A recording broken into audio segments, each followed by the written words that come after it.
desde las comunidades eclesiales de base. Muchas gracias, Marta, y muchas gracias, compañeros y compañeras, por acompañar esta etapa, sobre todo, pues, conocer esta investigación, que es nada más una aproximación al caminar de las comunidades eclesiales de base en El Salvador, a quienes agradezco por permitirme, pues, ser parte de esta manera de ser iglesia. Voy entonces a compartir pantalla para poder compartirles un poco vamos a ver,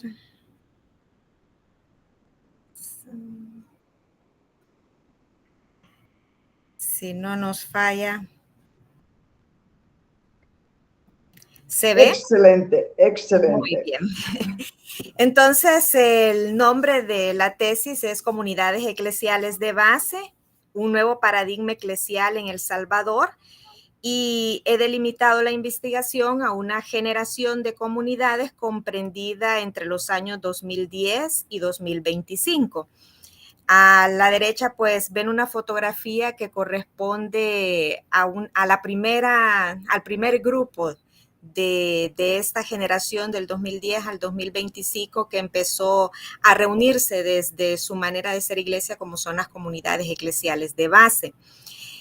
Para mí, pues, estas comunidades eclesiales de base siguen siendo un signo de esperanza, de referencia, de contradicción, porque nacen desde las y los pobres, con una espiritualidad liberadora, encarnada en realidades concretas, son seguidoras de Jesús, de las y los mártires, tienen muy cimentado su trabajo en la perspectiva del reino, y por más de 56 años en El Salvador han estado haciendo vida su manera de ser iglesia desde diferentes etapas. Hubo un nacimiento, hubo un florecimiento, hubo dificultades que experimentaron en las parroquias, hasta ahora esta generación de 15 años que ha venido caminando tiene ahora una autonomía que se constata hoy como un nuevo paradigma eclesial de las SEPs fuera de la estructura eclesiástica.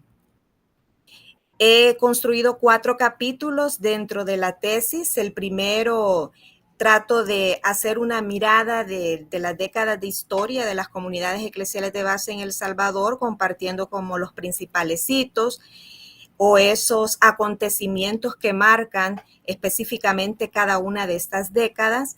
Un segundo capítulo, las comunidades eclesiales de base, cómo han reinventado la iglesia aquí en el país. Un tercer capítulo, rescato 3 valores eclesiológicos fundamentales que configuran la vida y la misión actual de la iglesia y las SEPs. Hay muchos valores eclesiológicos que podría haber retomado, pero concentro 3 que me ayudan a traducir esta experiencia de las comunidades eclesiales de base. Y un cuarto capítulo que ya es como el cierre de la investigación, donde constato cómo estas comunidades eclesiales de base, a partir de su historia, a partir de su camino como iglesia y a partir de estos valores eclesiológicos que he señalado, son un nuevo paradigma eclesial en el país. El primer capítulo, décadas de historia de la SEPs en El Salvador, los principales hitos.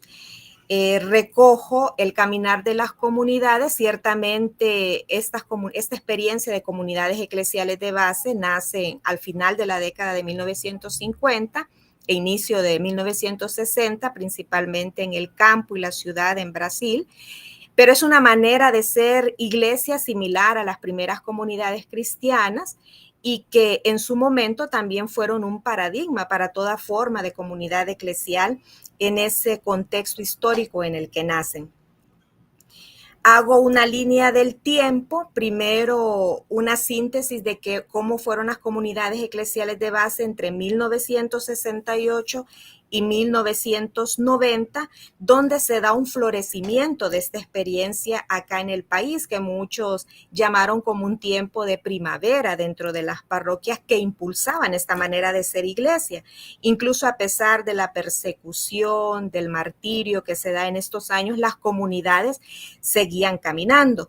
Y en este periodo de tiempo, la llegada de Padre Pedro de Clerc, un sacerdote belga, marca como ese inicio de esta experiencia de comunidades eclesiales de base en El Salvador. Es al que reconocemos como uno de los fundadores, que empieza en las diferentes comunidades, sobre todo en la capital inicialmente, a transmitir esta manera de ser de las comunidades eclesiales de base a partir de esa experiencia que él conoció en San Miguelito, Panamá.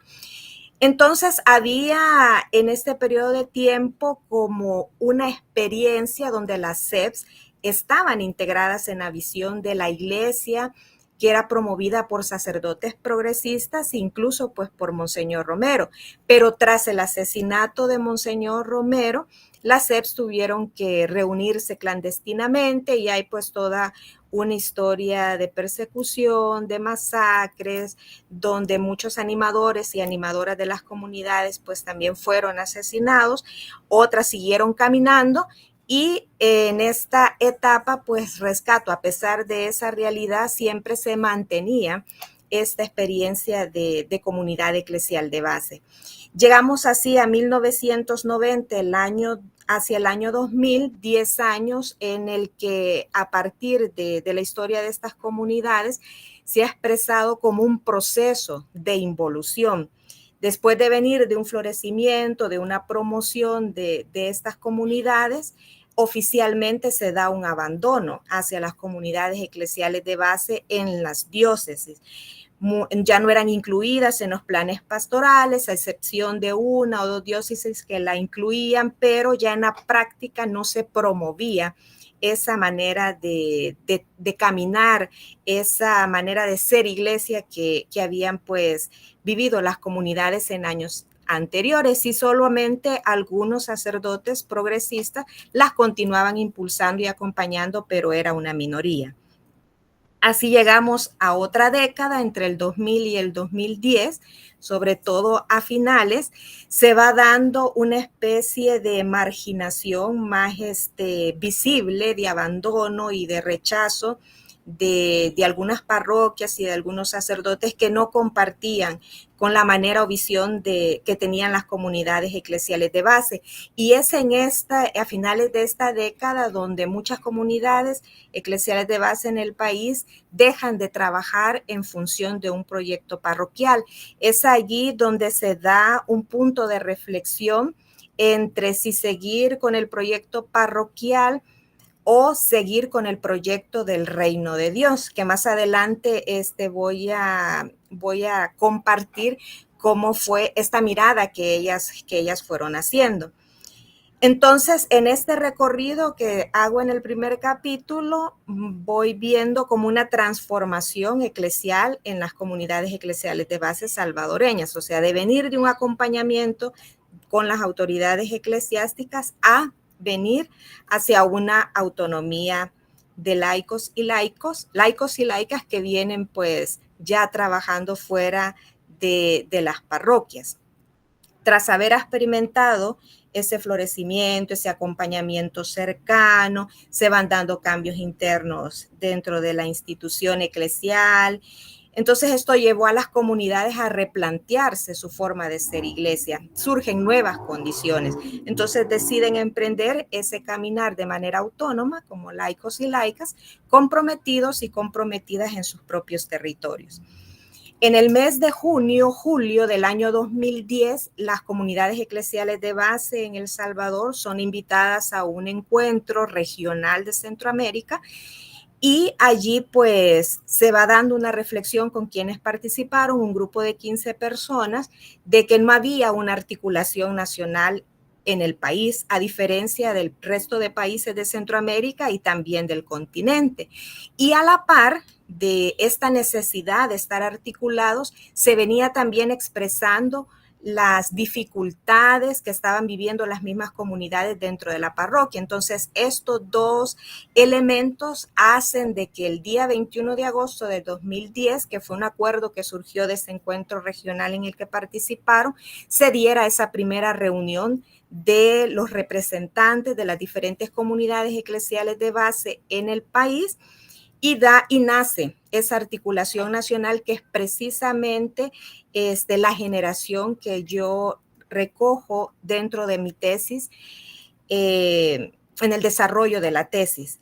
Pero no, al decir articulación nacional, no es que estén todos los departamentos que integran el país formando parte de esta articulación, sino que básicamente son 5 departamentos, algunas comunidades eclesiales de base del departamento de Sonsonate, otras del departamento de La Libertad, otras de San Salvador, otras de Usulután y otras de Morazán, que son los departamentos y algunas comunidades de esos departamentos que ahora integran la articulación.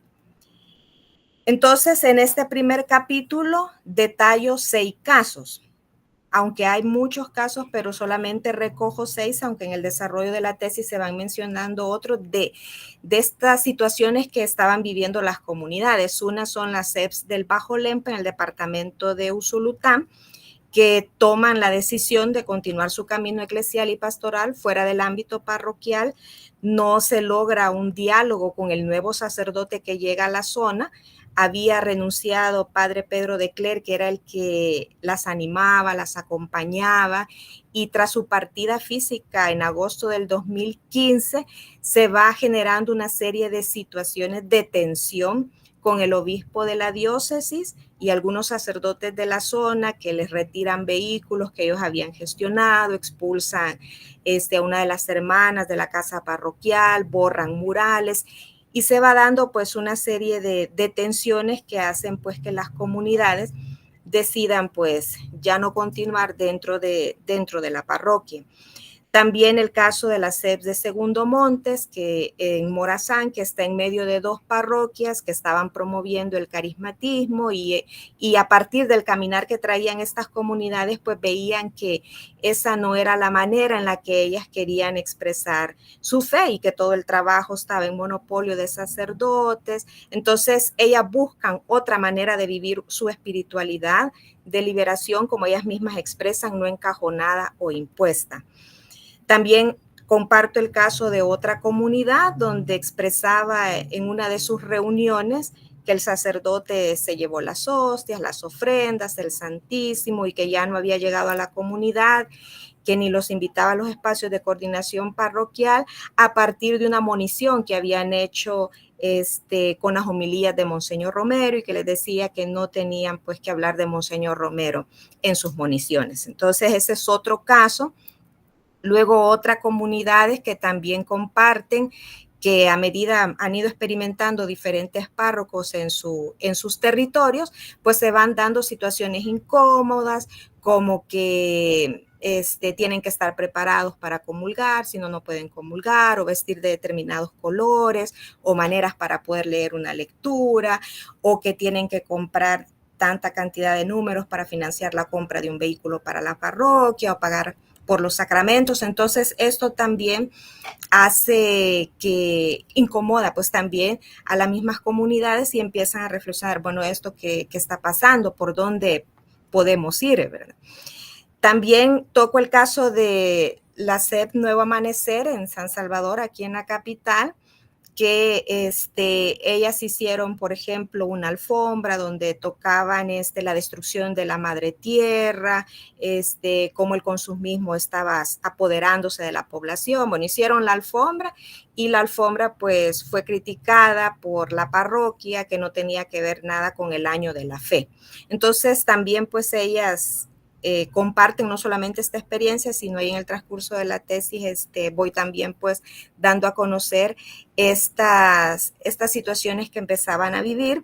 Y un sexto caso de la CEP Padre Rutilio Grande, que habían iniciado pues todo un proceso de lucha contra las represas sobre su principal río, y esto fue mal visto por el obispo de la zona, quien expulsó al sacerdote que les estaba acompañando, y luego pues también las comunidades fueron expulsadas de la parroquia. Entonces, en estos 6 casos los voy detallando en este primer capítulo, donde vemos que se va dando pues una serie de reflexiones, se van compartiendo en las reuniones de la articulación esto que las comunidades estaban viviendo.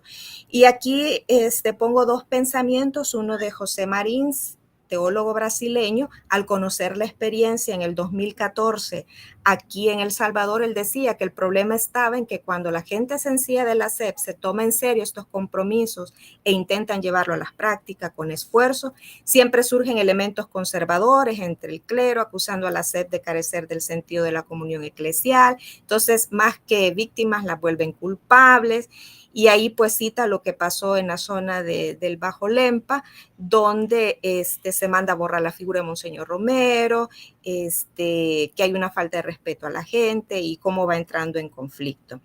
También las comunidades eclesiales de base hicieron una pequeña carta pastoral frente a estas situaciones que estaban viviendo las comunidades, específicamente el Bajo Lempa en el 2016, donde reflexionan cómo los 2 modelos, el tradicional, el romano tradicional que iba pues poniendo el párroco en la zona, entraba en contraposición con el modelo latinoamericano que las mismas comunidades habían venido trabajando. Entonces se fue evidenciando un fenómeno común aquí en el país, donde ya no había ese acompañamiento o impulso, y empiezan a vivir este tiempo marcado por el desinterés, las hostilidades, las ambigüedades por parte de la jerarquía eclesial, por lo que las comunidades sufren un cambio considerable en las últimas décadas. De esta manera llego al capítulo 2, donde a pesar de toda esta realidad, las comunidades no se quedan estáticas, deciden reinventarse como comunidad y también ir transformando su manera de ser iglesia. Entonces, en ese segundo capítulo, rescato cómo las comunidades se reinventan, porque ellas mismas reflexionaban, por ejemplo, en mayo de 2015, que era el momento de buscar el camino, prepararse con los recursos económicos y sobre todo en nuestra fe. Para las comunidades venían tiempos más difíciles, deberían prevenir, prepararse con cabeza, o sea, la formación, su corazón, con esos ideales y valores de Jesús, con los mártires y acciones. Porque ya a partir pues del 2010 y algunas quizás unos años antes venían caminando ya de manera autónoma. Y esto es lo que han venido haciendo las SEPs de la articulación a lo largo de 15 años, tratando de entretejer siempre la fe y la vida, como seguidores y seguidoras de Jesús, celebrando su memoria, reflexionando la palabra y la vida, y sobre todo ir viendo cómo hacer presente el reino de Dios en sus realidades concretas. Entonces, en este capítulo comparto cómo esta articulación nacional ha ido haciendo esta experiencia. Ellas definen una finalidad que en un plan de trabajo que realizan en agosto del 2015, donde ellas se definen como un conjunto de experiencias de comunidades eclesiales de base que buscan articularse desde su realidad para estar mejor organizadas, para despertar y provocar al pueblo para luchar frente a los proyectos de muerte y de esta manera poder continuar esa lucha profética de los mártires, de los héroes y heroínas, porque quieren levantar vida y esperanza en El Salvador. Retomo en este segundo capítulo 6 rasgos fundamentales irrenunciables que caracterizan a las SEPs y que teniéndolos presentes podemos ir viendo en todas las acciones de las comunidades su seguimiento de Jesús y la centralidad de su mensaje, que fue el reino de Dios, la centralidad de la palabra de Dios, esa espiritualidad profética y liberadora, la opción por los pobres, el compromiso con las transformaciones estructurales de la sociedad y una iglesia ministerial. Teniendo estos 6 rasgos fundamentales, identifiqué en el plan de trabajo que ellas trabajaron, haga la redundancia, en el 2015, 3 ejes donde se ha ido guiando su accionar, que ha sido la formación, luchas por la vida y las celebraciones comunitarias y martiriales. En este segundo capítulo, en el primer eje, que es la formación, destaco al menos 8 acciones que las comunidades desde su autonomía, desde su manera de ser iglesia, impulsan. Talleres, encuentros nacionales, taller de canto popular, sobre análisis de coyuntura, el papel de las CEPs, y libros que van también construyendo, incluso hasta un CD de canciones que ellas mismas van construyendo. Entonces ahí destaco estas 8, son muchas actividades más, pero destaco estas 8 que son también retomadas en el mismo seno de la articulación, aunque muchas de ellas son realizadas específicamente en una comunidad que integra la articulación. Un segundo eje es luchas por la vida, y allí destaco 7 acciones que ellas han impulsado desde el esfuerzo de la articulación, como concentraciones frente al cierre de la Oficina de Tutela Legal del Arzobispado que se dio en el país, frente a la exigibilidad de justicia que se da frente a la masacre del Mozote, marcha contra las políticas del gobierno de Nayib Bukele, cómo las comunidades han acompañado a los familiares de las víctimas del régimen de excepción que tenemos en el país, y así como estas actividades han sido parte también de su manera de ser iglesia. O sea, no solamente se han quedado con la formación, sino que han aterrizado en acciones concretas en lo que ellas creen que es el proyecto del reino, como seguidores y seguidoras de Jesús y también de las y los mártires. Un tercer eje que tienen esta articulación es la memoria martirial e histórica y las celebraciones comunitarias, que ahí pues rescato también 6 actividades, entre ellas cómo celebran a las y los mártires, cómo celebran también la canonización de Monseñor Romero, que fue una experiencia importante para las comunidades, aunque se dio en Roma el acto oficial, pues aquí lograron articular con la Arquidiócesis de San Salvador, con el movimiento social, para también hacer una canonización con sentido popular aquí en el país en el año 2018. Entonces también pongo estos ejemplos de cómo las comunidades desde esta articulación hacen posible el conmemorar a los mártires, el celebrar sus aniversarios como comunidades, pero también poder sumarse y articular con otras comunidades o otras organizaciones para poder también impulsar esta memoria. También dentro de este capítulo, cómo han reinventado la iglesia, estas comunidades, hay unas coordinaciones especiales que señalo, como la realización del 4º encuentro regional de CEP Centroamérica, que se da en mayo del 2016, y el 12º encuentro continental de CEP, que se da en noviembre del 2024, el año pasado, que a diferencia de los otros países que han desarrollado estos encuentros, inclusive el continental, siempre ha sido promovido por parroquias, por las diócesis, y en el caso de El Salvador, pues autónomamente logró realizarlo, lo realizó autónomamente, pero también logró hacer, como lo pongo ahí, reuniones de coordinación con el arzobispo de San Salvador.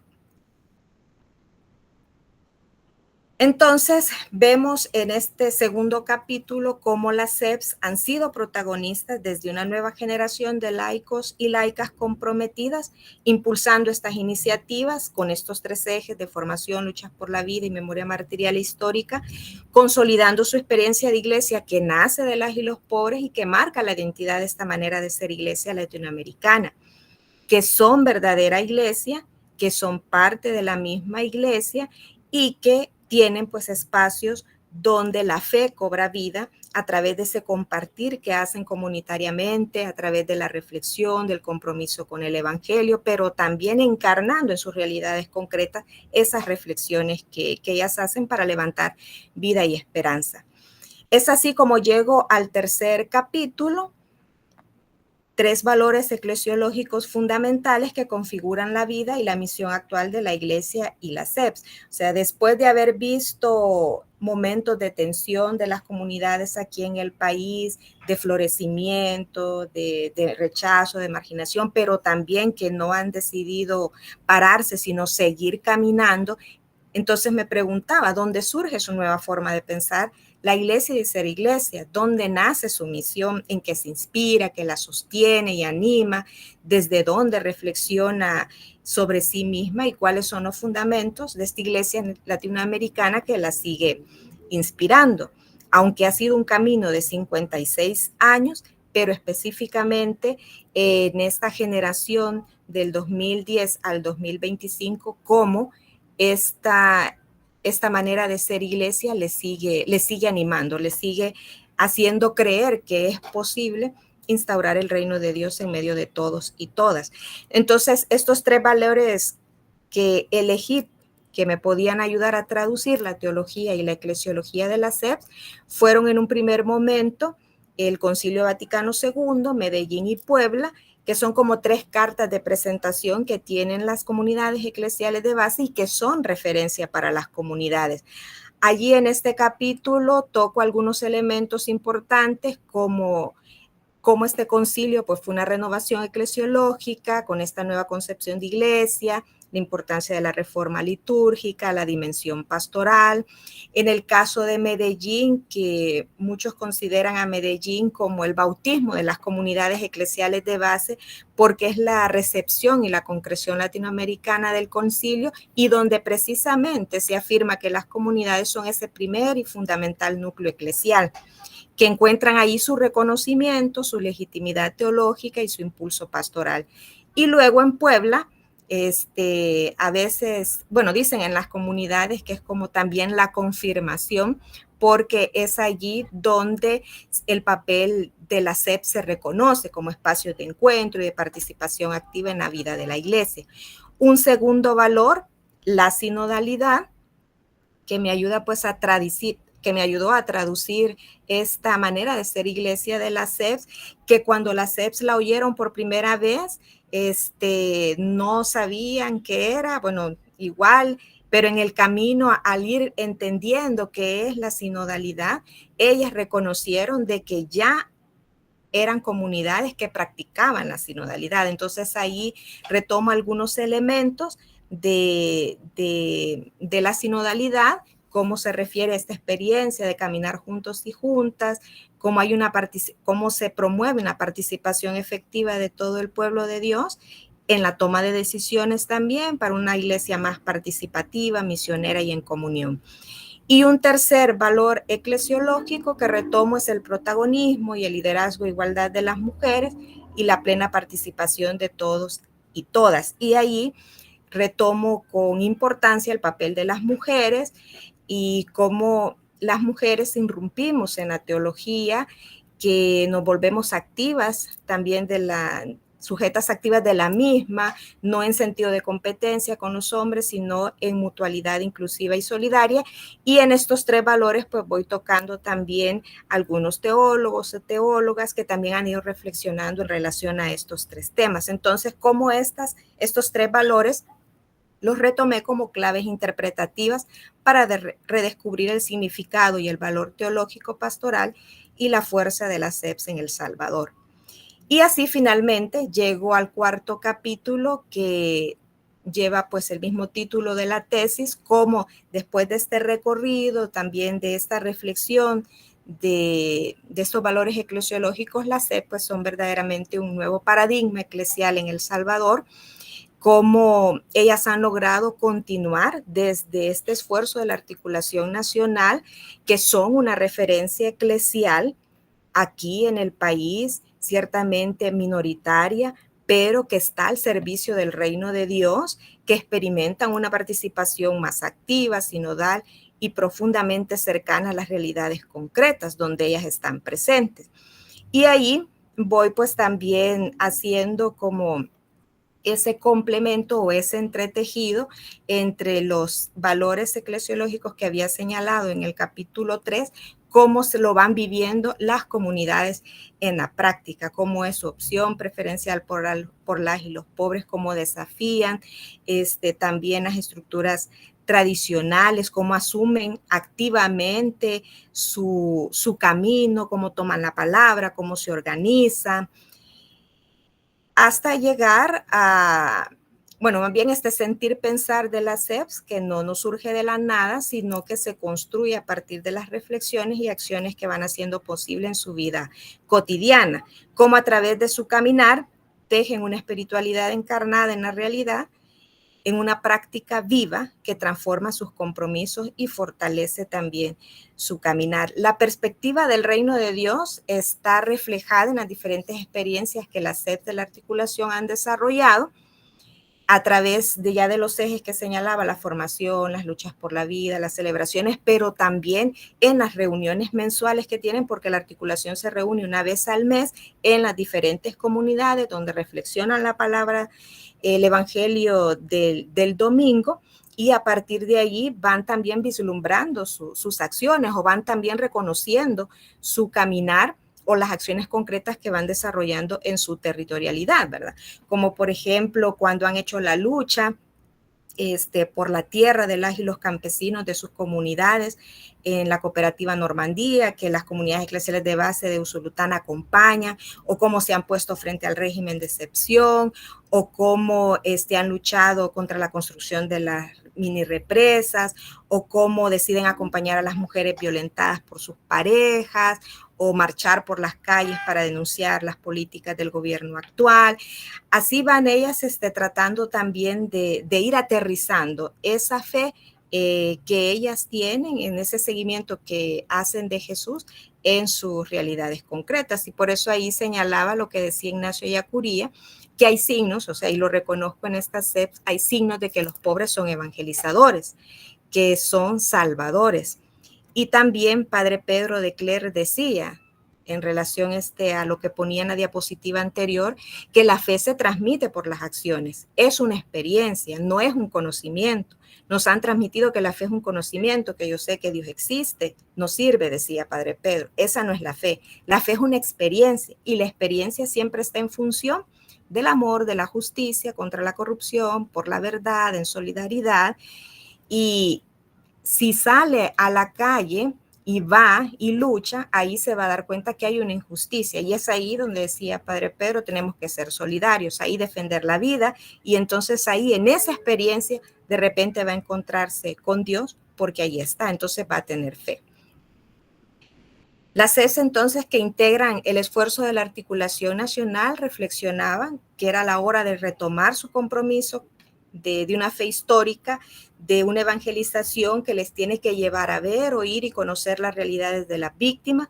Decían ellas mismas en esta reunión del 2013, ahora el teólogo, la teóloga, no es aquella persona que monta cátedra sobre Jesús, sino aquella persona que sabe traducir la experiencia de Dios, que se reúne, que hace su experiencia desde la localidad, en casas particulares o en espacios físicos con los que cuenta la comunidad, que tiene esa articulación, tiene una autonomía que le permite realizar su misión desde la utopía del reino, tiene una organización propia y que aunque en un principio les decían que estaban fuera de la iglesia o que no son iglesia, ellas han ido reconociendo que sí son iglesia, que siguen siendo iglesia, que han optado por otra manera de trabajar, pero que se mantienen, mantienen pues ese carisma, esa mística de lo que la Iglesia pues católica ha impulsado a través de las conferencias. Realiza un proceso de sinodalidad muy bonito para tomar decisiones. No la toma esta representación que se reúne, sino que decide consensuarlo con todas las comunidades. Hacen un proceso de escucha para ver qué es lo que deciden las comunidades, dialogar, o sea, no se impone desde arriba, sino desde la base hacen el ejercicio de construcción colectiva y participativa. Y han logrado, pues en este sentido, a 15 años también un nivel de madurez.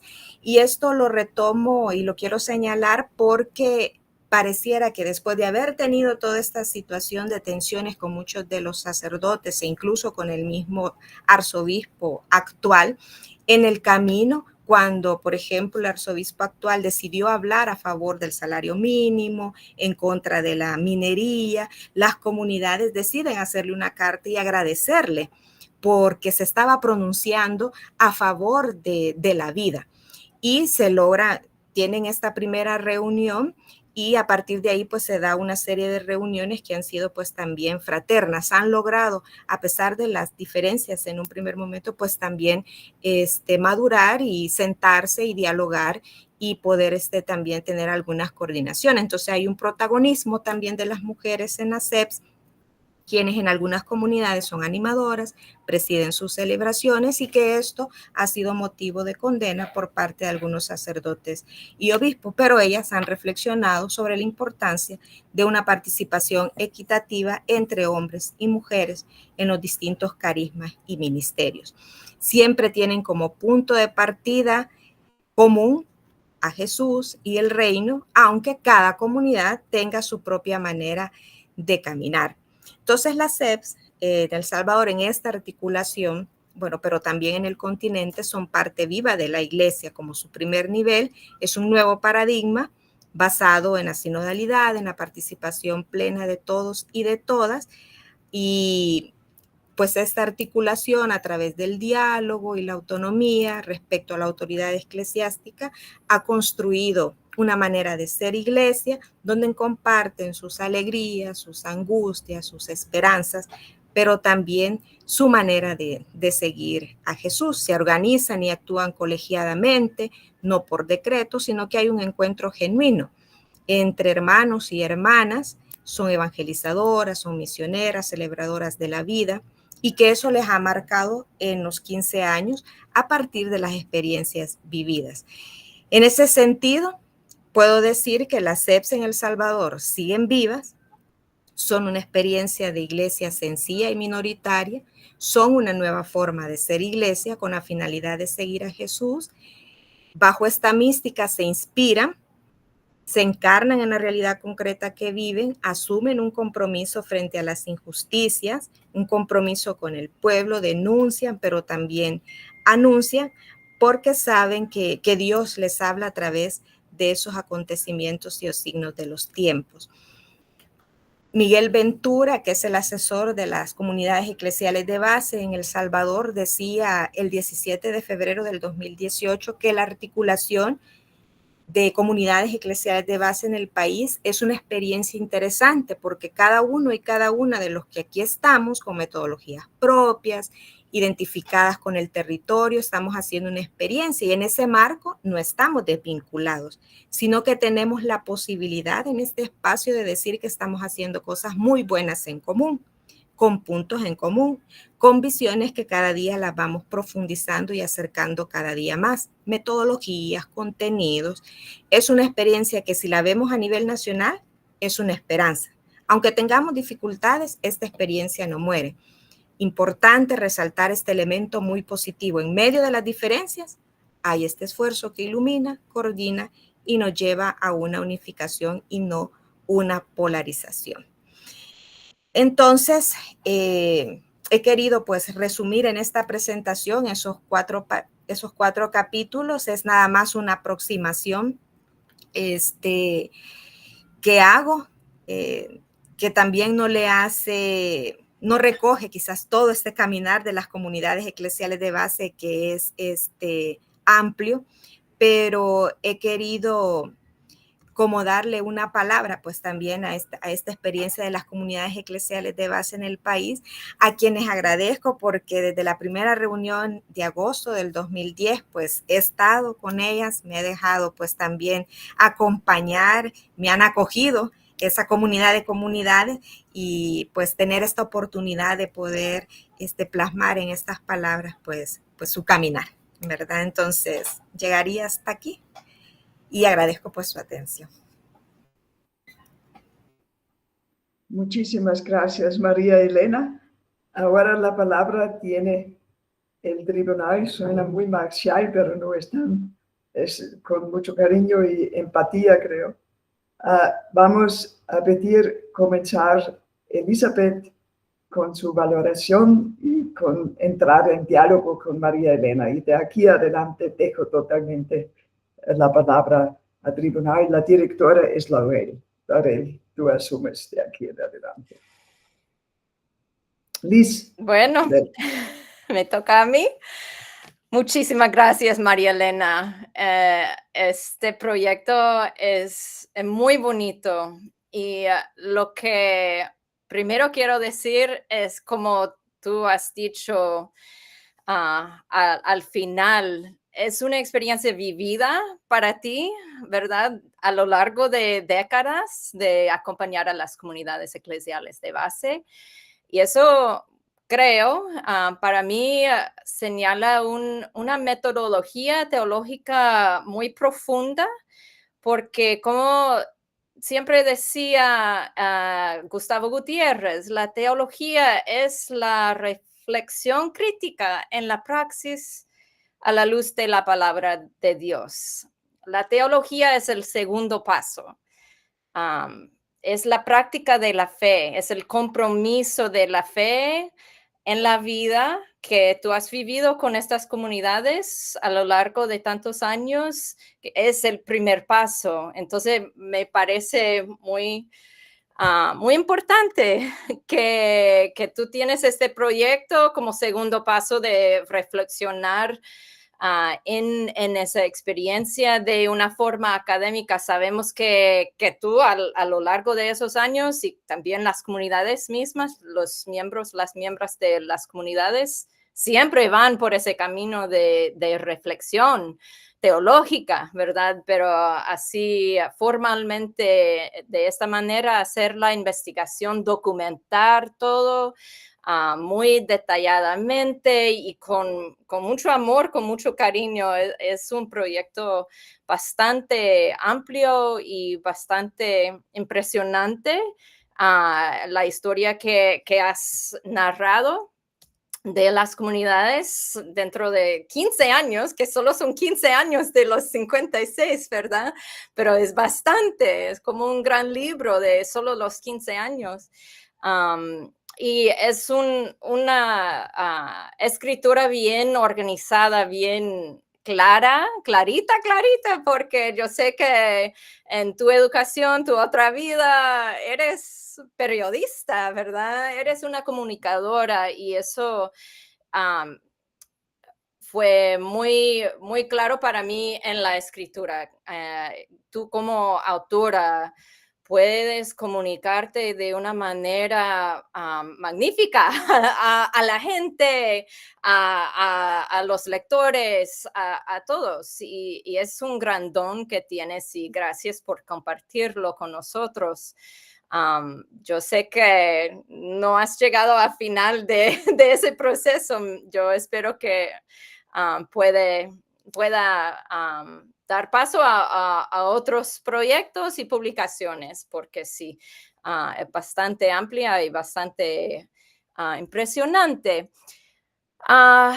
Bueno, tengo unos comentarios y preguntas y solo tengo 15 minutos y creo que ya llené 2 de los 15 y tengo que escoger porque son muchas cosas y me gustaría hablar más después de algunas de las preguntas y los comentarios que tengo.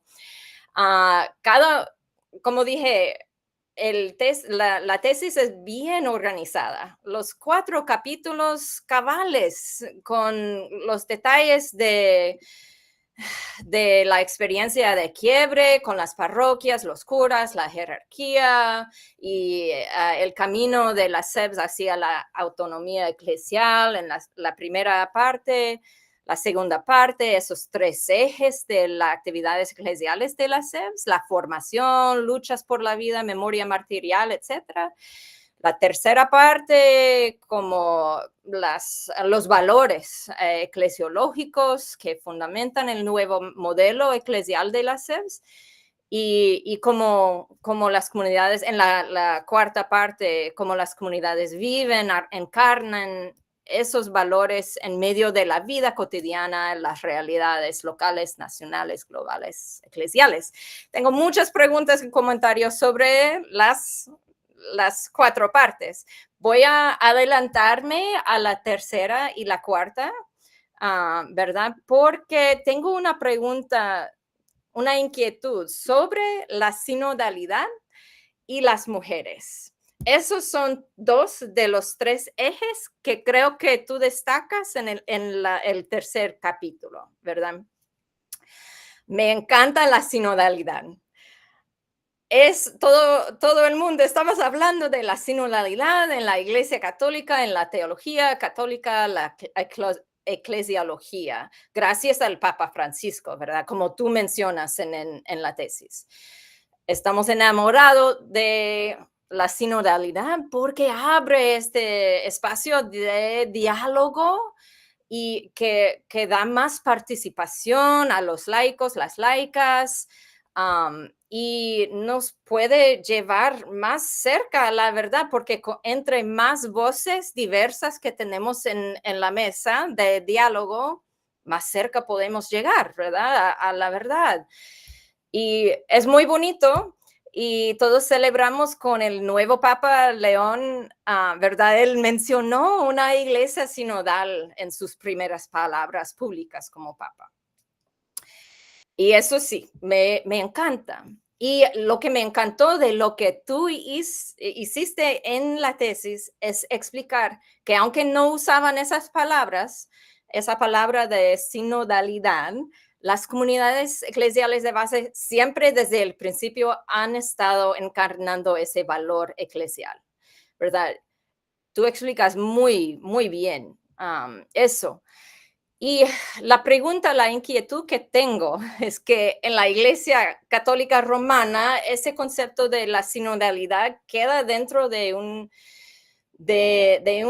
una estructura eclesial que tiene ley canónica que dice que, bueno, en la parroquia es el párroco que tiene la última palabra, en la diócesis es el obispo y en la Iglesia global es el Papa, ¿verdad? Y tú usas el ejemplo del sínodo de la región pan-amazónica, perdón, que es un ejemplo muy bonito de la sinodalidad, pero Leonardo Boff habla del documento del Papa, la querida Amazonía, como 3 sueños y una pesadilla, porque en la última parte, la visión eclesiológica que tiene no responde a los deseos de la gente desde abajo. Entonces sube desde abajo, sí, en la sinodalidad, pero llega hasta arriba, hasta el Papa, y él dice que no podemos abordar estos temas de las mujeres como diáconas, ni de los hombres mayores de una vida que buena, que sean sacerdotes, aunque sean casados, ¿verdad? Son propuestas que hicieron las comunidades en el proceso, pero al final no pasó nada, ¿verdad? Entonces, la pregunta que tengo es una inquietud y no tengo respuesta. Entonces, si tú no tienes respuesta, tampoco entiendo. Es inevitable el quiebre, porque cuando viene al asunto de, más que todo, de las mujeres y la diversidad sexual, si hay diálogo, si hay sinodalidad entre las comunidades, parece que se llega a la igualdad de las mujeres, ¿verdad? Pero en la iglesia institucional no se puede. Lo dejo ahí como pregunta, ¿qué hacemos con eso? Es una contradicción en la sinodalidad en la Iglesia Católica Romana. ¿Qué opinas? ¿Qué piensas?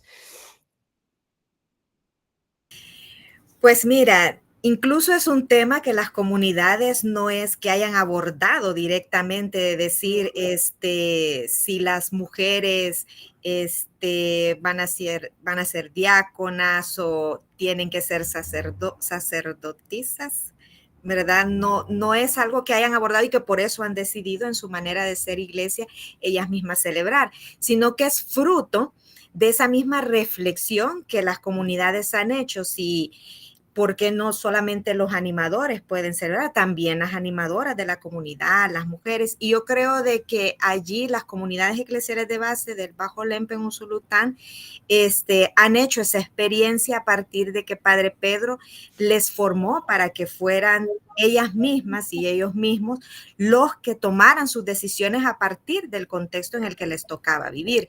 Si ellas ya no iban a seguir dentro de las parroquias, no podían quedarse sin celebrar. Y si ellas creían de que todos y todas somos iguales, pues empezaron también a tomar la voz. Incluso, pues no es que al principio fue fácil para ellas, ¿verdad? Yo creo que en las comunidades eclesiales de base, en este momento que les toca vivir y que caminan de manera autónoma, es posible. Y lo vemos en sus celebraciones, que pueden estar tanto hombres como mujeres, pero también niños, jóvenes, haciendo esa memoria de Jesús. Ahora, dentro de la iglesia, ¿verdad? Al menos dentro de la estructura eclesiástica, pues yo sí lo veo un poco difícil por ahora, ¿verdad? Yo creo de que la historia y las mismas comunidades o el pueblo que empuja desde abajo puede ayudar a dar algunos pasos, ¿verdad? Igual como el tema del aborto, el tema LGTBQ+, o sea, son temas que son difíciles de tocar todavía en las comunidades en articulación. Se han hecho pequeñas experiencias de reflexión, pero no se ha logrado pues totalmente hacerlo. Entonces, no tengo la respuesta de cómo sería, porque personalmente mi experiencia cuando yo estuve en la parroquia, donde la comunidad hacíamos la homilía, al llegar el nuevo párroco dice, no, la homilía solo la puede hacer el que está preparado, y en este caso soy yo, el párroco, el sacerdote. Para eso me prepara. Ustedes a partir de ahora ya no hacen la homilía. Entonces fue difícil también, ¿verdad? Esas tensiones cuando se coarta, ¿verdad? Esa libertad que en algún momento se puede tener y que ya después pues es limitada. Pero yo creo que en las comunidades yo veo una esperanza, un ejemplo de cómo se puede hacer de manera colectiva ese caminar juntos y juntas, esas celebraciones donde no hay una distinción de roles, ¿verdad? Tú por ser mujer puedes hacer esto, tú por ser hombre puedes hacer eso. Yo creo que en eso las comunidades han dado pasos. Ahora dentro de, bueno, eso que tú preguntas, ¿qué hacer? Pues allí sí todavía no sé pues tampoco, ¿verdad? Qué es lo que se podría hacer, pero yo creo que las comunidades eclesiales de base van dando muestra, van iluminando, y yo creo que algunos también van viendo y algunos espacios se van abriendo. Creo que hay experiencias en otros países donde hay comunidades eclesiales de base que intentan pues hacerlo de manera colectiva. Por ejemplo, en el 2016, cuando tuvimos acá el cuarto encuentro regional, cuando se iba a hacer la celebración o la misa de cierre del encuentro, la noche anterior fue una tensión entre la experiencia de acá, de El Salvador, que decíamos, no, vamos a celebrar nosotras, porque habían bastantes sacerdotes. Y entonces ahí hubo un sacerdote de Honduras que ya el siguiente día dijo, bueno, sentémonos, veamos la manera de hacerlo juntos, y salió una misa preciosa, estando él, estando los sacerdotes y estando las comunidades, de manera circular, sin distinción, ¿verdad? Entonces, es posible dar algunos pasos, ¿verdad? Y bendijo una de las animadoras de las comunidades. Entonces, esa fue una experiencia bonita. Después de estar ahí, no, ya no vamos a hacer aquí, pero después se logró, en verdad, dialogar, conversar, ceder, ¿verdad? Para que todos y todas pudieran participar de la misa de manera protagónica. Entonces creo que por ahí hay como esas iluminaciones que puedo compartir por ahora. Uh-huh. Es un buen ejemplo. Muchas gracias por compartir eso. Creo que mis 15 minutos se han acabado, no sé. Marta, estás... Lo siento mucho. Ay, pero gracias, Elizabeth, es el inicio de un diálogo. Sí, Podemos cierto. hacer otro evento más libre, más... sí. Bueno. Pero por el momento creo que está bueno para respetar los límites. Bueno. Muchísimas gracias. Gracias. Enita. Muy bien. Primero felicitar a María Elena y a Laurel por este trabajo, que creo yo que más que un trabajo ha sido un compartir experiencias, compartir diálogo, hacer un diálogo conjunto para llegar a esto, a la construcción de este texto. En primer lugar, voy a referirme a los aspectos como un poco más formales de la tesis. A mí me parece que es un texto, como ya dijo Elizabeth, un texto muy bien construido. Los títulos de los capítulos en el fondo reflejan realmente lo que el título nos está diciendo, ¿verdad?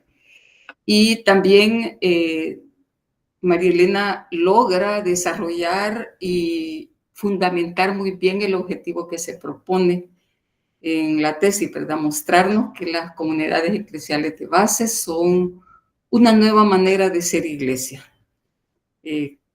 Aunque ella no habló de las conclusiones, pero a mí me parece que las conclusiones están muy bien redactadas y que también las conclusiones están muy en sintonía con todo lo que dice el texto y nacen, efectivamente nacen del texto. Entonces yo brevemente voy a hacer un pequeño recorrido por lo que a mí me pareció este trabajo.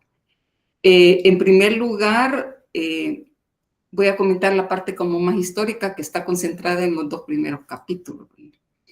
Creo yo que esto que María Elena ha logrado hacer en estos dos capítulos es más que reflejar la historia de la SEP, sino que lo que está haciendo es narrando acontecimientos, pero no solamente como fechas y lugares, sino que también acontecimientos que han ido cambiando la vida de las comunidades, de todas las personas que han participado en las comunidades.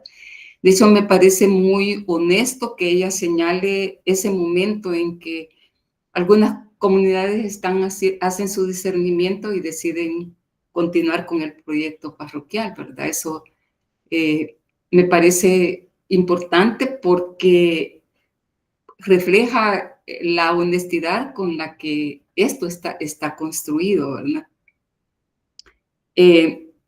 También creo que el desarrollo histórico de la generación del 2010 al 2025 y que se expresa en esta articulación nacional de la SER no es solo algo que aporte a la historia de la SER, que por supuesto que lo hace, pero no solamente se limita a ser un parte de esa historia de la SER, sino que se constituye en el reconocimiento a la memoria de todos los hombres y mujeres que han entregado su vida formando parte del esfuerzo comunitario.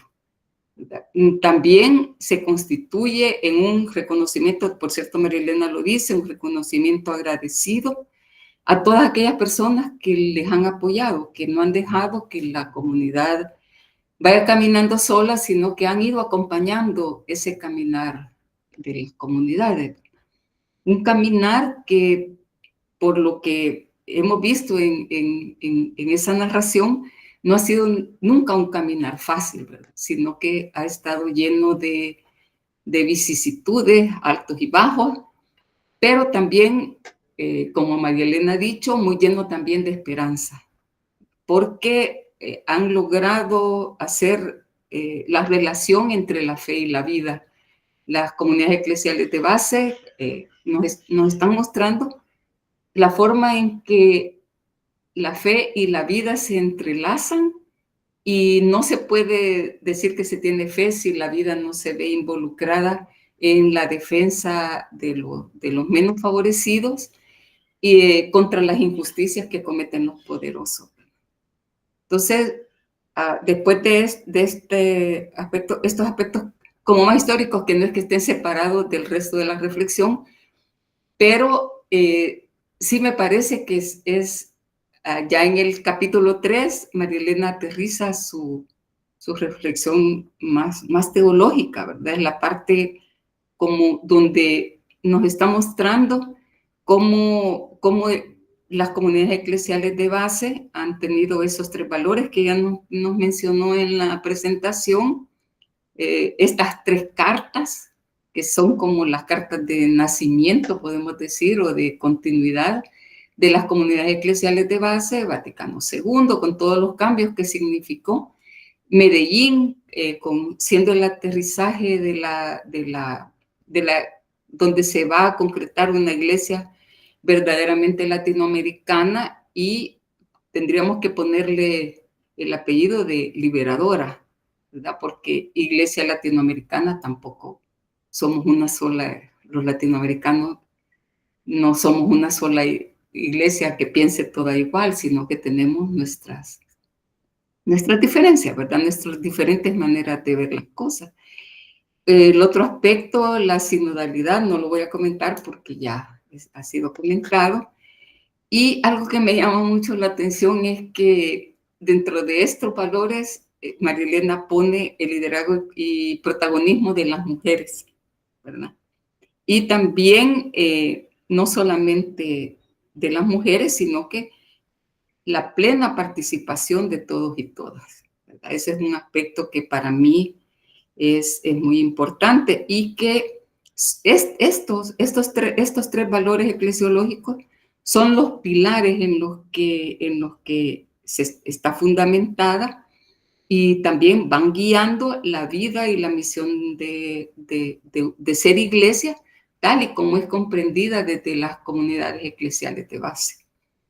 Ese acercamiento a estos valores nos ayuda, por lo menos a mí me ayudó mucho a comprender cómo y reconocer que aunque el modelo eclesiológico de la SEB es diferente, pero que no se ajusta a aquello que los modelos más tradicionales nos dicen, que en él van a resonar profundamente los principios de esta eclesiología latinoamericana más liberadora, que surge a partir del Concilio Vaticano II, y que debería de hacerse presente en todas las comunidades cristianas de Latinoamérica. En el último capítulo, ella nos muestra cómo esos valores, esos 3 valores que ha señalado en el capítulo 3, se vuelven concretos en la experiencia de fe de las comunidades eclesiales de base. Estos valores no aparecen de una forma, digamos, aislada uno u otro, sino que se van entretejiendo en la vida de las comunidades, y de esa manera van posibilitando lo que la tesis al final nos presenta, ¿verdad? El reconocer que por medio de las comunidades eclesiales de base en El Salvador se da un nuevo modo de ser iglesia, ¿verdad? Entonces, yo quiero, después de esto, así corto y muy, muy concreto, quiero referirme un poco a lo que Elizabeth se refirió, porque a mí una de las cosas que más me llamaron la atención y que más me despierta el interés es ese liderazgo de las mujeres y la plena participación de todos y todas. Entonces tengo como una pregunta para María Elena, pero es con más de aplicación, digamos.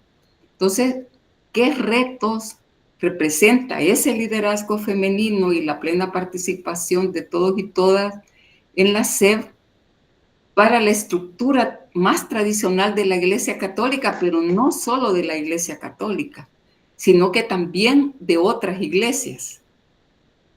¿Qué retos representa el asumir que esa es una forma de ser iglesia?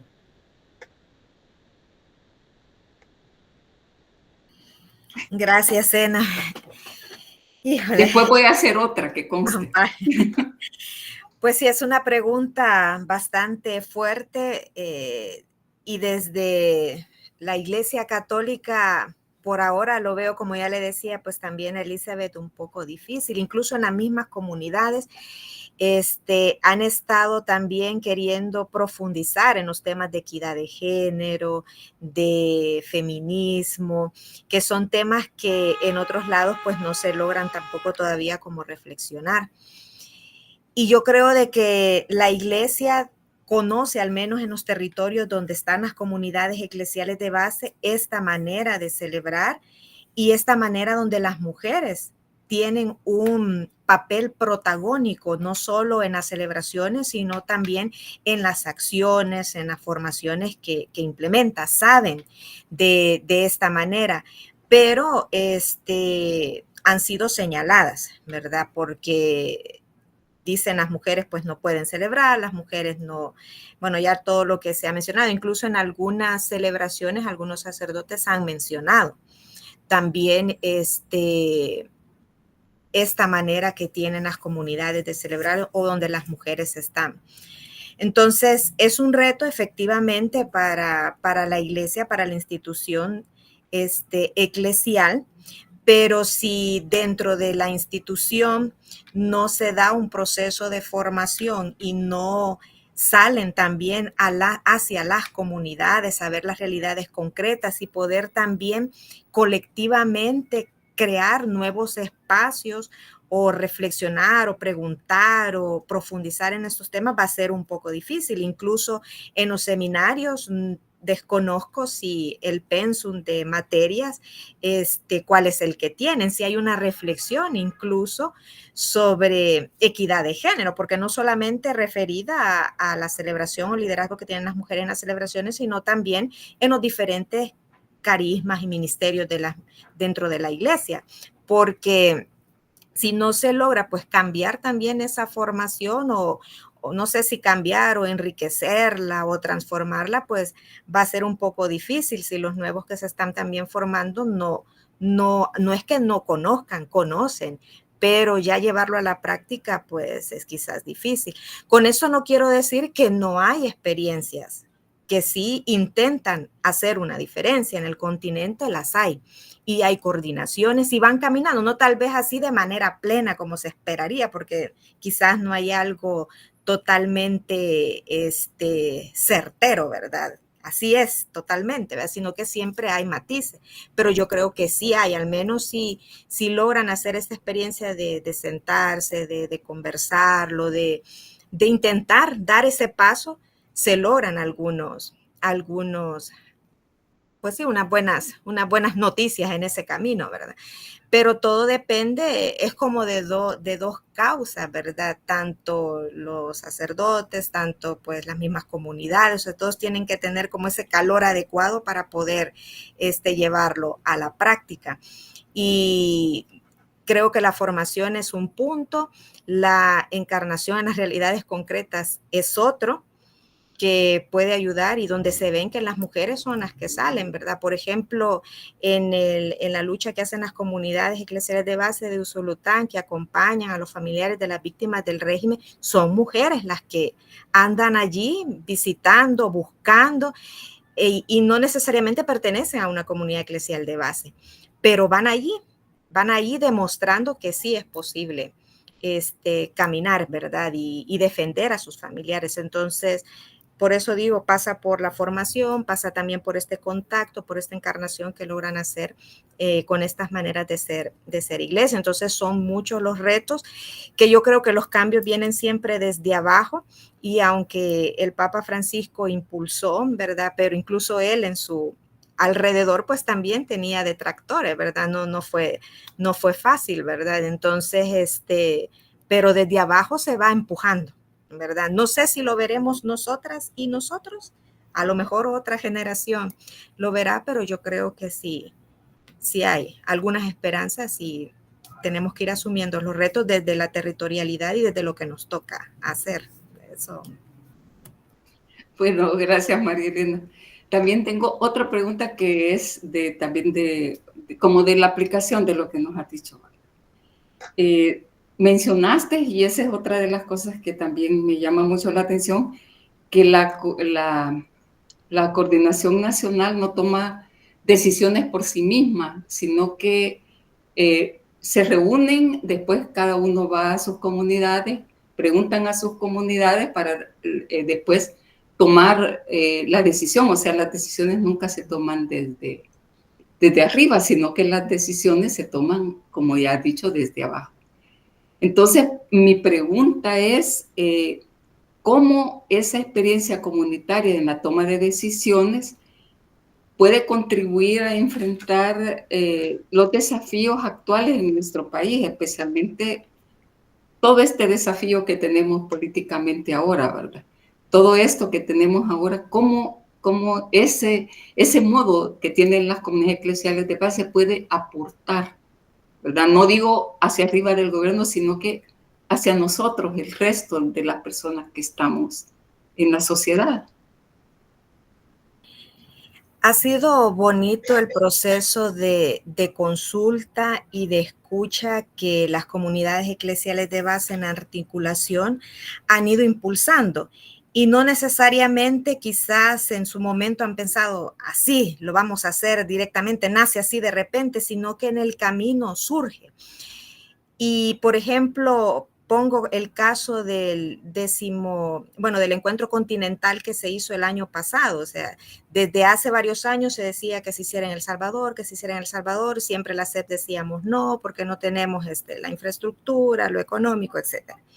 Pero pasamos casi 1 año y medio tomando la decisión si aceptar o no ser la sede del encuentro.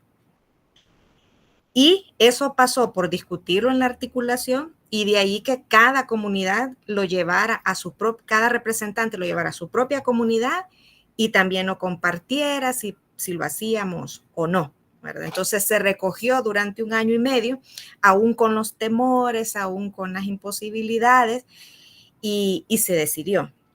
Entonces yo creo que cuando se hace partícipe de la reflexión, de algún tema o de alguna propuesta a todos y todas, es posible sacar resultados que pueden dinamizar la vida. Y precisamente en nuestra realidad nacional, ¿verdad? Lo que estamos viviendo en la política partidaria, ¿verdad? Y todas las reformas que se están dando, no ha habido un proceso de consulta, ¿verdad? Se decide. Y eso pues afecta sobre todo a las y los más pobres, ¿verdad? Entonces yo creo de que desde abajo lo que tocaría, el movimiento social ahorita está en un momento también, creo yo, de temores, de persecución, y quizás poco a poco va a ir logrando juntarse. Algunos lo están haciendo a pesar del miedo, pero es una minoría, y están conversando y viendo qué acciones tomar. Están consultando, vamos por aquí, vamos por acá, y eso es importante. Ahora necesita ampliarse, tiene que ser como un movimiento más sólido con los diferentes sectores, no solamente las organizaciones sociales populares, sino también la iglesia, ¿verdad?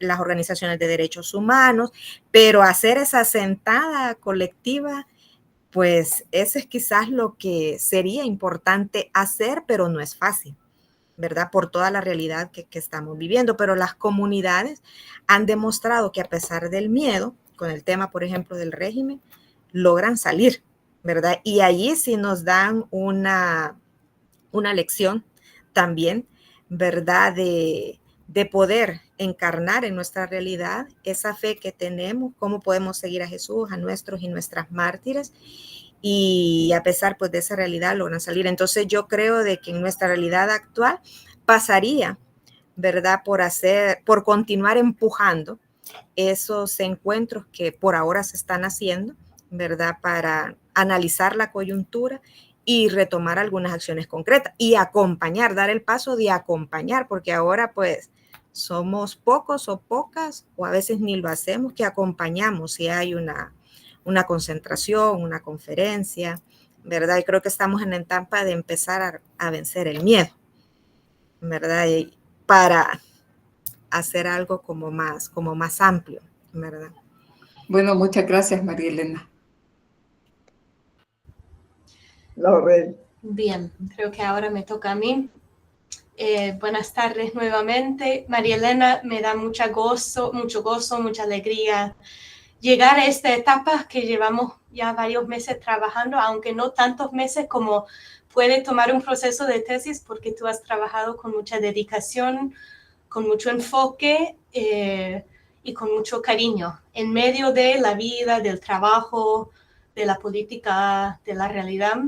Has podido enfocarte y dedicarte a sacar un trabajo realmente, como han dicho Elizabeth y Ena, que es una contribución no solo hacia la historia de la SEP, sino la comprensión de la eclesiología desde América Latina, desde un contexto muy particular, pero es un contexto que tiene rasgos compartidos con otras comunidades, otros espacios. Entonces espero que te sientas satisfecha, no solo por el trabajo, sino por la presentación de hoy, el diálogo que vamos retomando.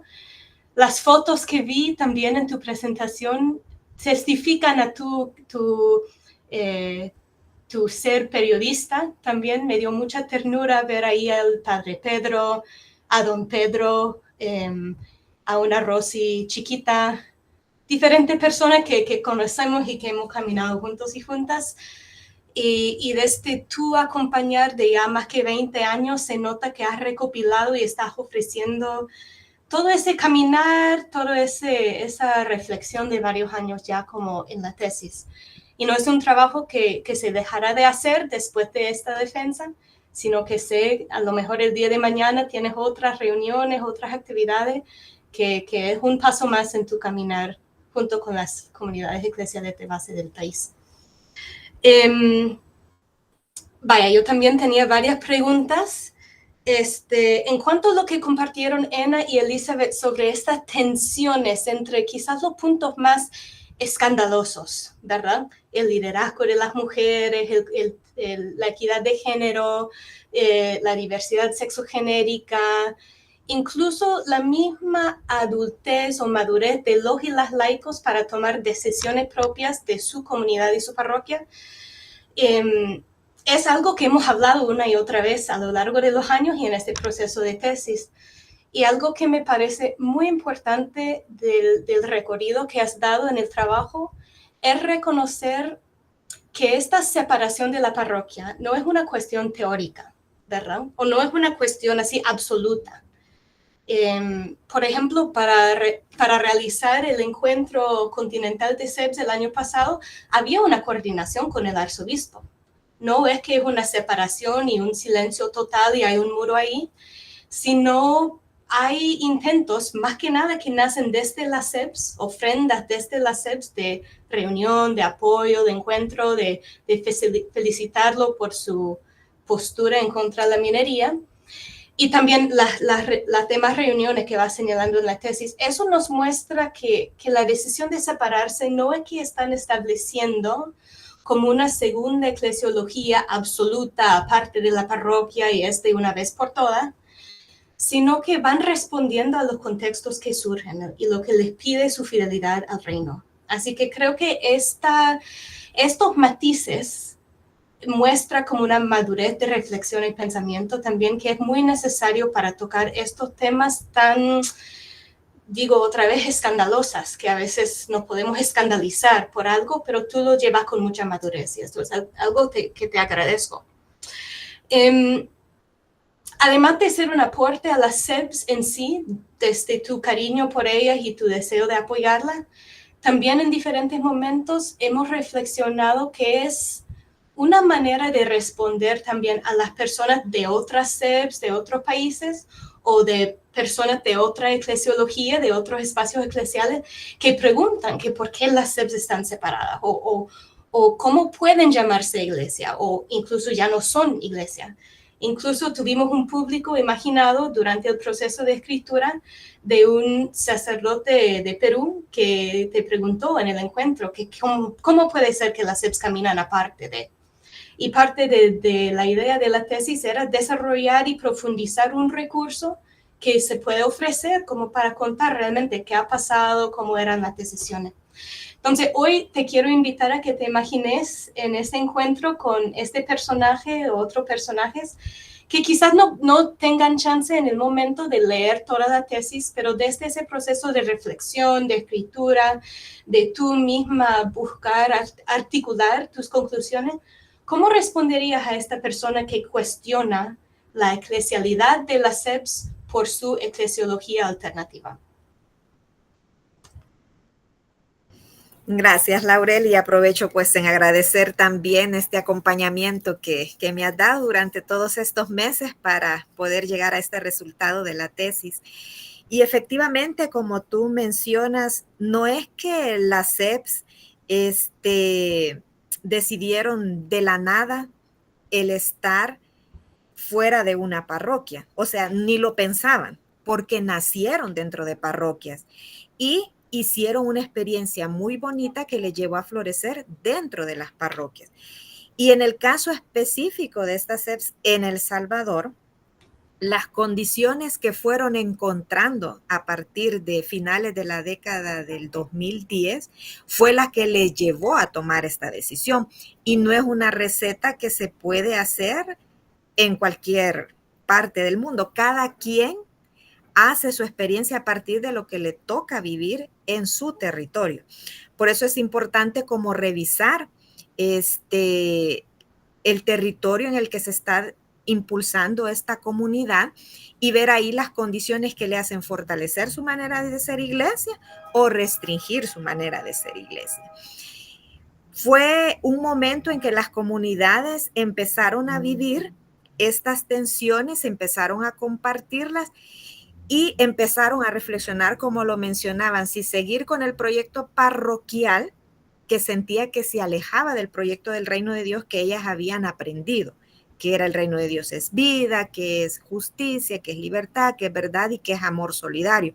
Cuando en sus lugares el proyecto parroquial les pedía otra cosa, o sea, no meterse en política, no ir a estas acciones concretas, sino más dedicarse a dentro de la parroquia, cuando ellas habían aprendido a salir, ¿verdad? Como esta experiencia de ser una iglesia en salida. Entonces, empezaron a tomar esas decisiones como comunidad propia.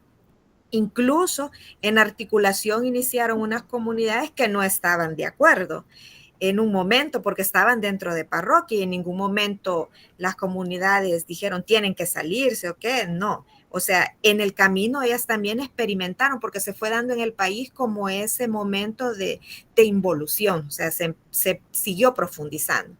Entonces, no es una receta que se puede replicar en cualquier país, ¿verdad? O todas las comunidades iglesias de base tienen que ser así, sino que es una realidad que a ellas les tocó vivir. Y según en ese momento que les tocó vivir, allí decidieron libremente, lo reflexionaron y fueron construyendo su camino. Entonces, incluso ellas mismas mencionaban, estamos fuera de la iglesia, estábamos fuera de, yo me acuerdo los primeros años, estamos fuera de la iglesia por estar fuera de las parroquias. Y en el camino, no es que ustedes sigan siendo iglesia, son seguidoras de Jesús, leen la Biblia, iluminan su realidad, celebran la memoria de Jesús, entretejen fe y vida, y siempre han mencionado Medellín o el concilio, o sea, hay esa relación directa, aunque en un momento pues parecía nula, ¿verdad?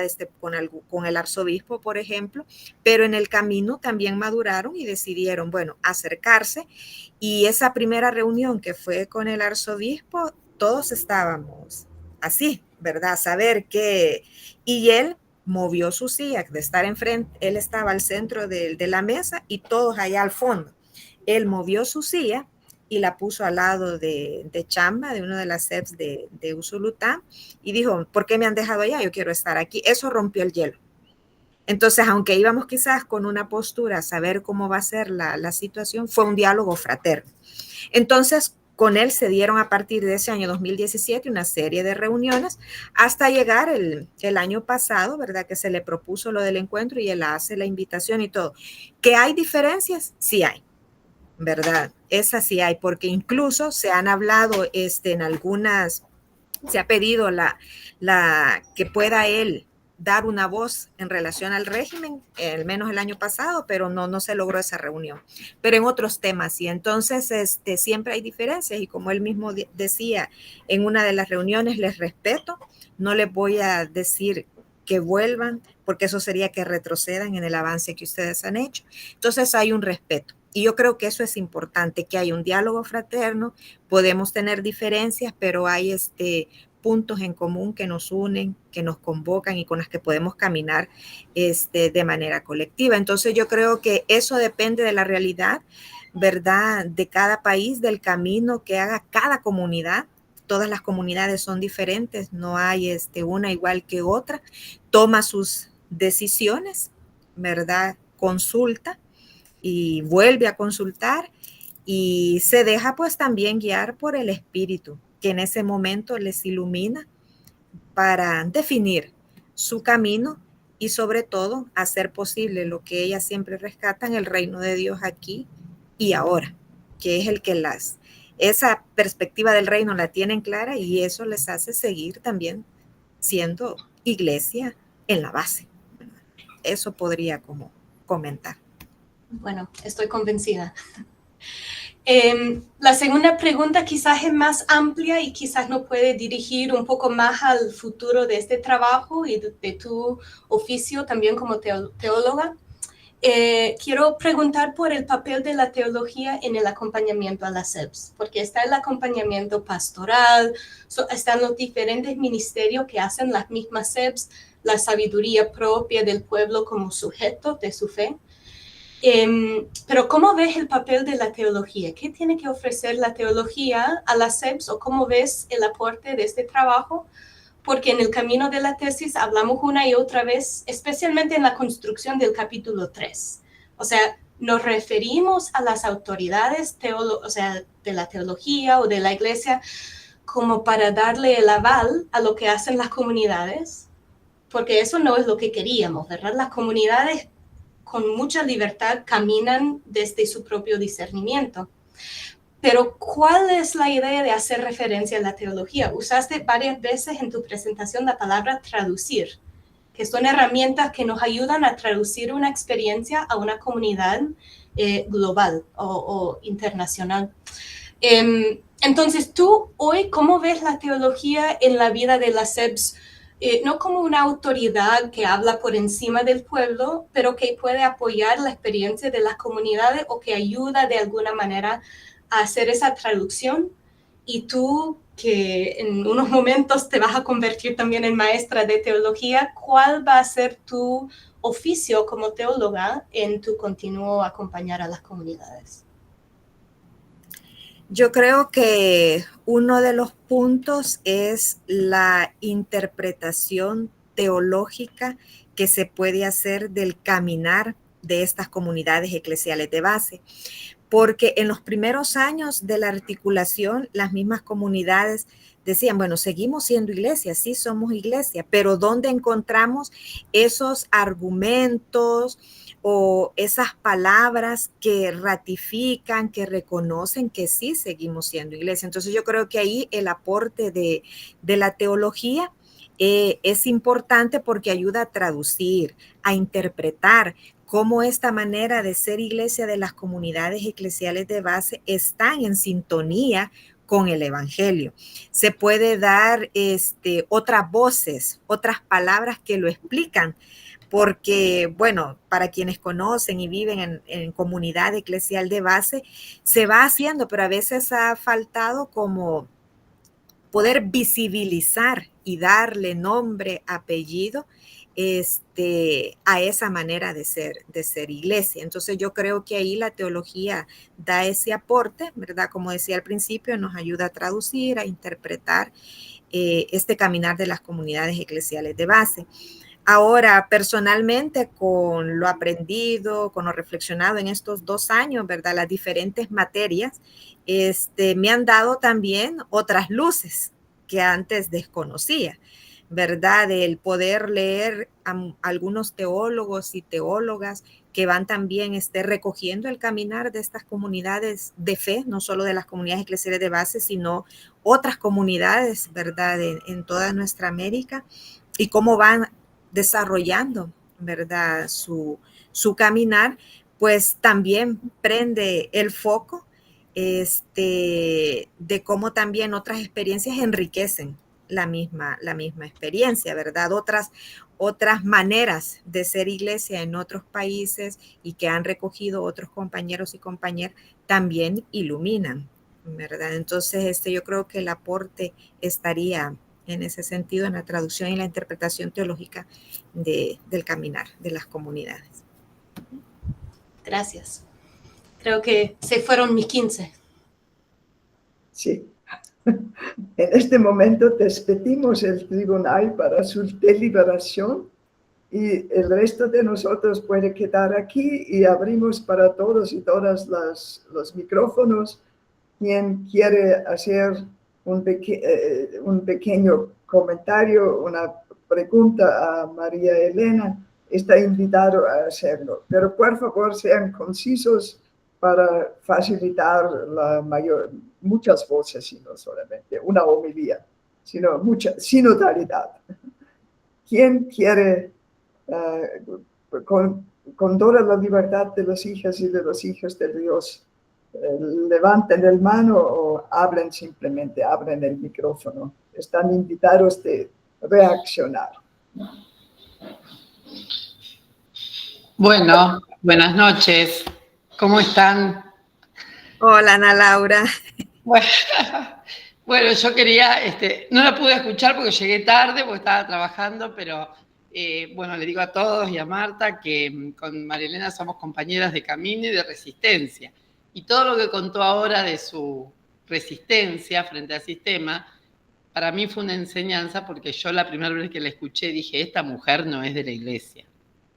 Porque yo venía de un país muy conservador y fue para mí una maestra. Así que bueno, solamente eso. Estoy acá acompañando y bueno, realmente María Elena seguramente cuando lea tu trabajo es tu vida. Así que bueno, acá estoy. Gracias. Ana Laura es una de las primeras generaciones de la maestría virtual desde Argentina.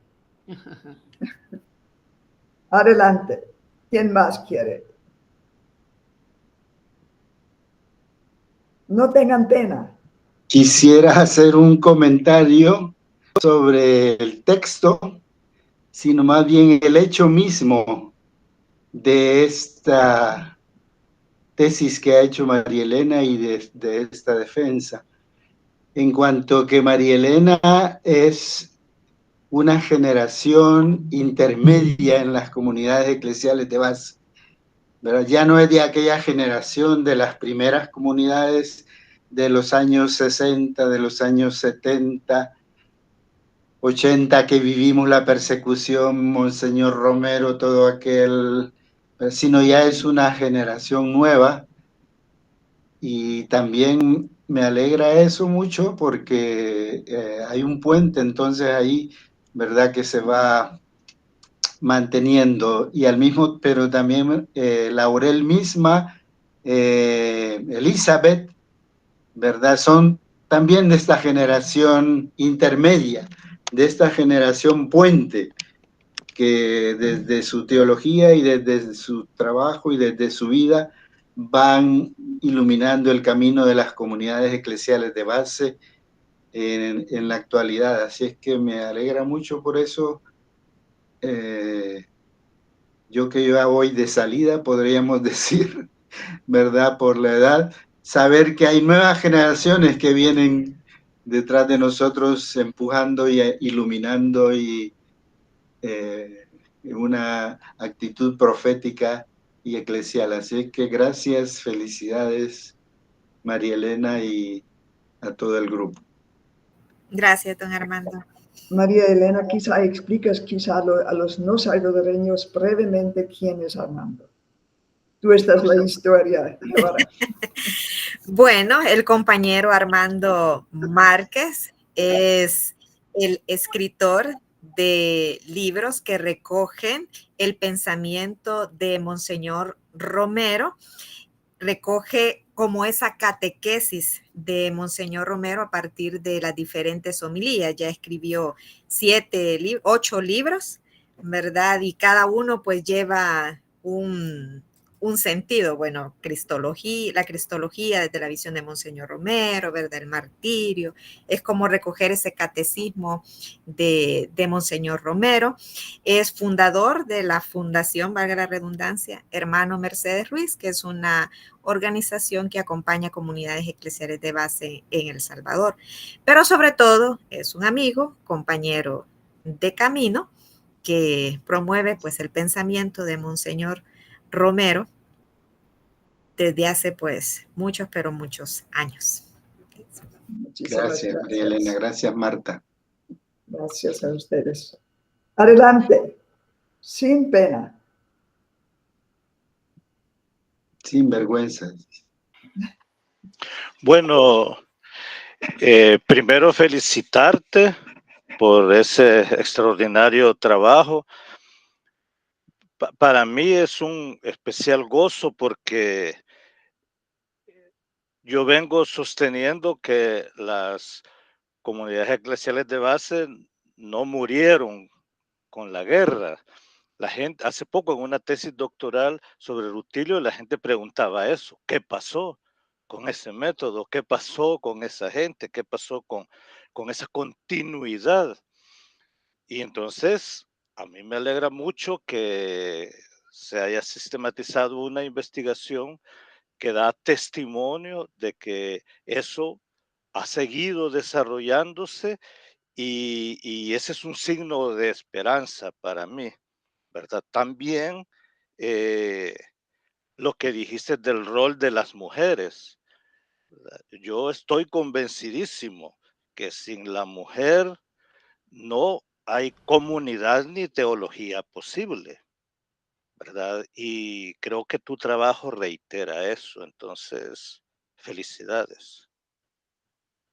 Muchísimas gracias, Paulino. Gracias, Paulino. A mí me alegro también tener aquí reunidos las diferentes generaciones de la maestría, ¿no? Paulino, primero, es historia eclesial salvadoreña en persona, ¿no? El fundador de Yolo Cambaíta. Las grandes canciones a Monseñor Romero, pero además es uno de nuestros primeros alumnos de la maestría presencial, antes de la virtual. Adelante, ¿quién más? Vuelve el tribunal. Te quiero felicitar, María Elena, y nos infundiste, creo, mucha esperanza que toda la iglesia o las iglesias se conviertan a esta eclesiología, este paradigma de las SEPs que has presentado, y no solo en el ámbito específico de la fe, pero también de la política, porque mostraste tan lindo esta conexión entre fe y vida, que en tiempos muy difíciles en El Salvador y en otros lugares, de verdad, nos reconecta con esta fuente de la esperanza. Y tengo muchas ganas de leer tu tesis. Gracias. Gracias, Teresa. Ya vienen las primeras felicitaciones antes del veredicto del tribunal, pero ahora la palabra tiene el tribunal. Bueno, sin ninguna duda, sin ninguna cuestión, estamos muy felices de felicitar a la nueva maestra en teología, María Elena Sanabria de Cruz, por un trabajo muy bien estructurada, argumentada, escrita con contenido que se nota viene de mucha intelectualidad y reflexión, pero también de mucho corazón y muchos pies que caminan con el pueblo. Así que felicidades, María Elena, un gusto desde las 3. Muchas gracias por compartir con nosotras tu trabajo y felicidades. Muchas gracias. Si los otros miembros del tribunal quieren añadir algo, están invitados. Solo darte gracias de nuevo a María Elena y también a Laurel y a Marta y a Ena también por este proceso tan bonito, y la verdad es que espero seguir con la conversación en otra vez. Muchas gracias. Sí, un gran abrazo y María Elena, felicidades, de verdad me siento muy, muy contenta de haber, como ya te dije, de haber leído tu trabajo, y creo que es un trabajo que aporta mucho, ¿verdad? Y nos muestra de una manera como muy sencilla que otro mundo es posible, otra iglesia es posible. Así es que felicidades. Salvador, ¿quiere decir algo? Sí, Chamba. Sí. Sí, felicitar a María Elena en primer lugar. Creo que es importante que teólogas y teólogos desde la base se vayan construyendo para reconstruir esta historia de Dios desde las comunidades de fe. Entonces creo que la tarea que va a tener María Elena, más de la que ella tiene, es seguir reinterpretando esa presencia de Dios en la experiencia viva de la SEPS Salvador, ¿verdad? Y cómo como Yacuría logró traducir con Monseñor Romero, Dios pasó por El Salvador. Entonces, ojalá que nuestras teólogas sigan redescubriendo esa presencia de Dios en la experiencia de las y los pobres aquí en nuestro territorio. Y creo que es una gran tarea que ya están haciendo, elevar esta experiencia de Dios para otros y otras, porque si no, se tiende a diluir y a perder en la historia. Entonces hay que recoger esta vivencia. Yo creo que nos sentimos muy orgullosas y orgullosas en la Articulación Nacional de SEPS de contar ahora con una profesora, ¿verdad? Que va a ser, ¿no? Y donde podemos seguir reinterpretando desde nuestra vivencia este paso de Dios. Así es que muy felices y muy contentos por la experiencia que María Elena ha hecho y porque sigue profundizando esta fe, ¿verdad? En ella y redescubrir, ¿verdad? También reinventar también, ¿verdad? Cuál es nuestro aporte hacia las comunidades. Así es que gracias a todas y todos y gracias también por habernos invitado a ser parte de este círculo y ver ahí caras conocidas. Sí. Gracias a ti, Chapa. Muchísimas gracias. Mirta, adelante. No solamente las comunidades SEPS de El Salvador están presentes.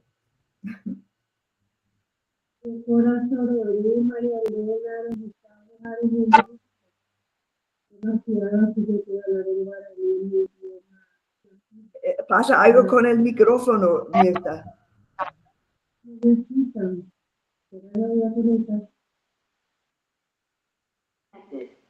Ahí me están. Ahora sí. Ahora sí. Chavos, Arojendubo, María Elena. Acá desde Paraguay me nace del corazón hablar en mi idioma guaraní, decirte que mi corazón se alegró al verte, al escucharte y a seguir andando nomás con la comunidad eclesial de base, porque acá en Paraguay también estamos apostando por esa iglesia, esa forma de ser y hacer iglesia.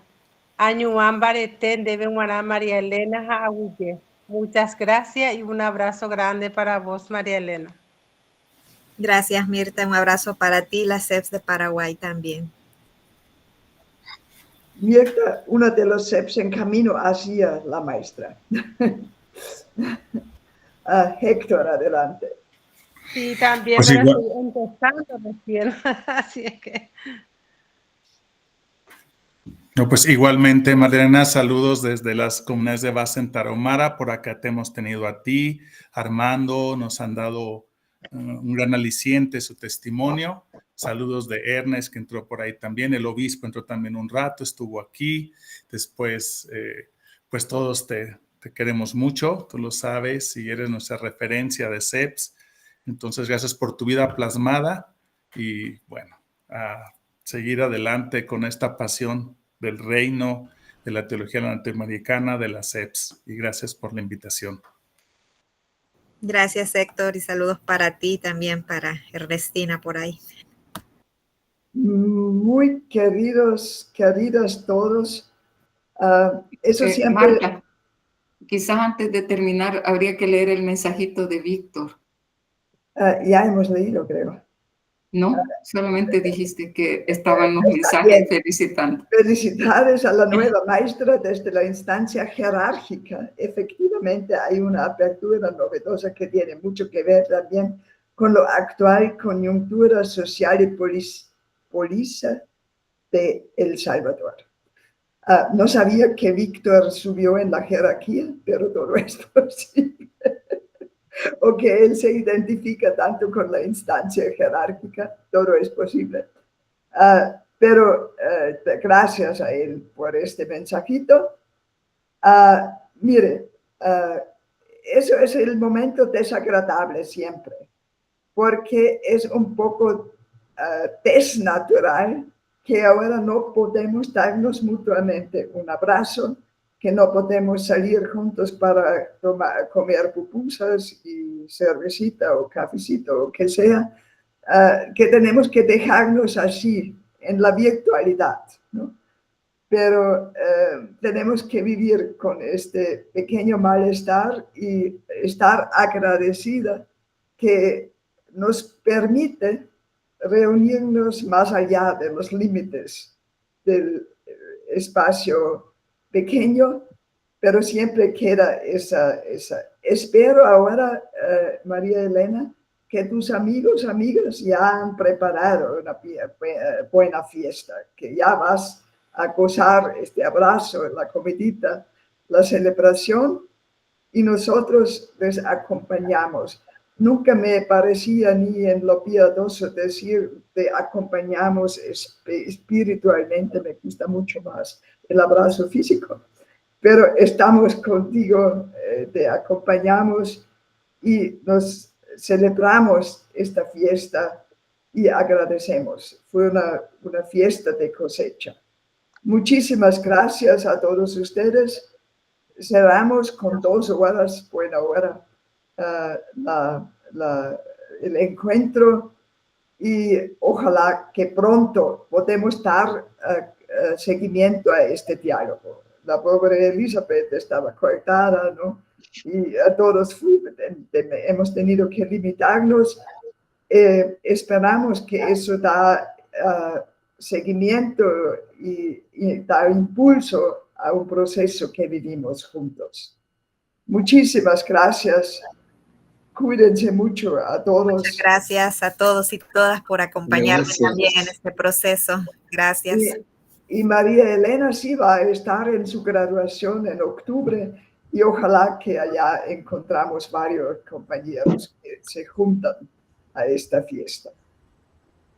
Muy bien.